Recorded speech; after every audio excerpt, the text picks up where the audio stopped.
If you heard money is the root of all evil, money is bad, only certain people are allowed to make money, you have to work hard to make money, this is how you got to do it, and that becomes the foundation subconsciously. Recording an audio file. You just keep recording that audio file, it becomes a subconscious program, right?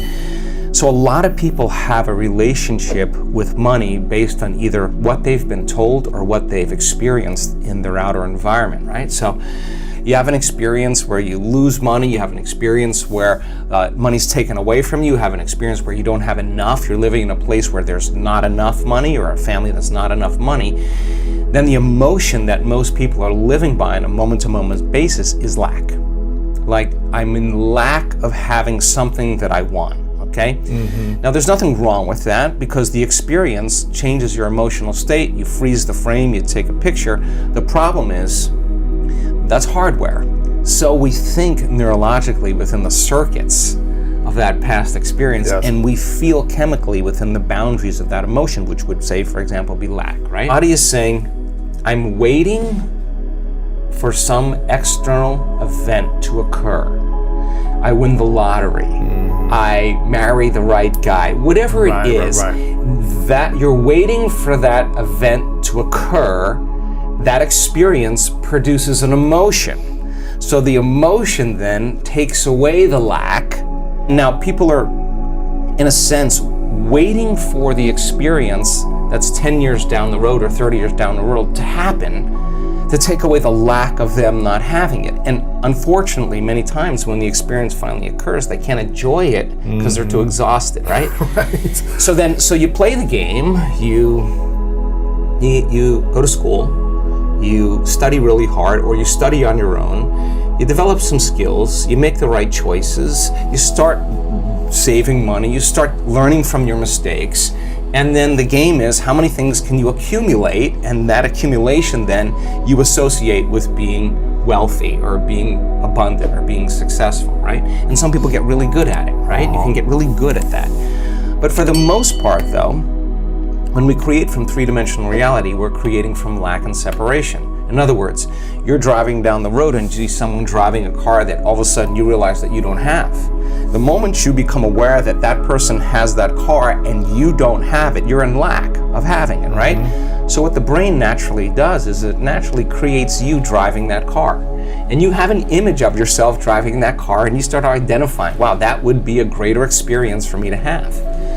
The problem is the distance between the thought of what you want and the experience of actually happening for most people is the concept called time, right? Between cause and effect, right? So some people develop the ability to manage themselves and manage their life, they develop certain skills and they can pay for it and they can get it very quickly. The problem is when the novelty of that experience wears off, the car, and they're no longer identifying with that, and the feeling of emptiness and lack comes back, they need to find something else. They got to go and find something else. And so there's this game that goes on where you never have enough, right? And that's the lack game, right? Is there another way to do it? Yes. Okay, so the person who's living in lack is waiting for their wealth to feel abundant. They're waiting for their success to feel empowered. They're waiting for their healing to feel gratitude. They're waiting for their new relationship to feel love. They're waiting for their mystical experience to feel awe. That's the Newtonian model of reality, of cause and effect. Waiting for that event to happen to take away this separation or lack. Nothing wrong with it. It's the way most people create. But what we've discovered is actually something else.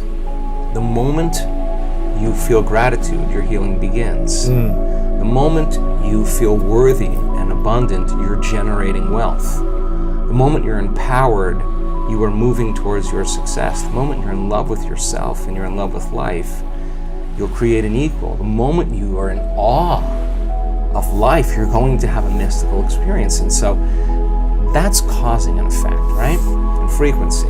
For most people, they're unaware of the quantum field. And if you're unaware of it, it doesn't exist for you. Right. Just like you have a nose, but if you're unaware of it, it doesn't exist for you. The moment you become aware of it, it exists. Well, the quantum field, you can study all kinds of science and they'll tell you there is this invisible field of frequency and energy that exists beyond the senses that tend to connect everything physical and material. In fact, everything physical and material is connected to this field, okay?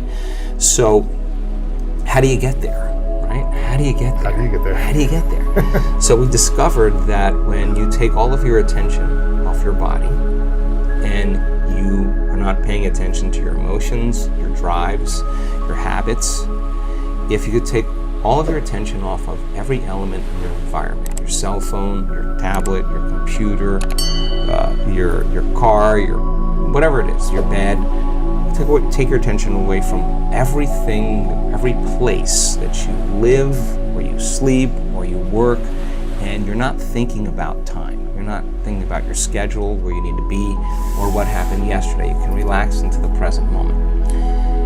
There tends to be a dramatic change in the way the brain functions when people do this properly. We call it getting beyond yourself, but in a sense, you're dissociating from your three-dimensional reality. Why? Because if you're thinking about anything in your three-dimensional reality, that's where your attention is and that's where your energy is, okay? So we kind of figured out this formula when people really become nobody, no one, no thing, nowhere, no time. They're pretty much all of a sudden outside the constraints of the Newtonian world of got to do something to get an outcome. And if you can teach people how to linger there without a name, without a face, without a profession, without a family, without a culture, without a past, without a disease, you teach them how to be in this place we call the unknown, right?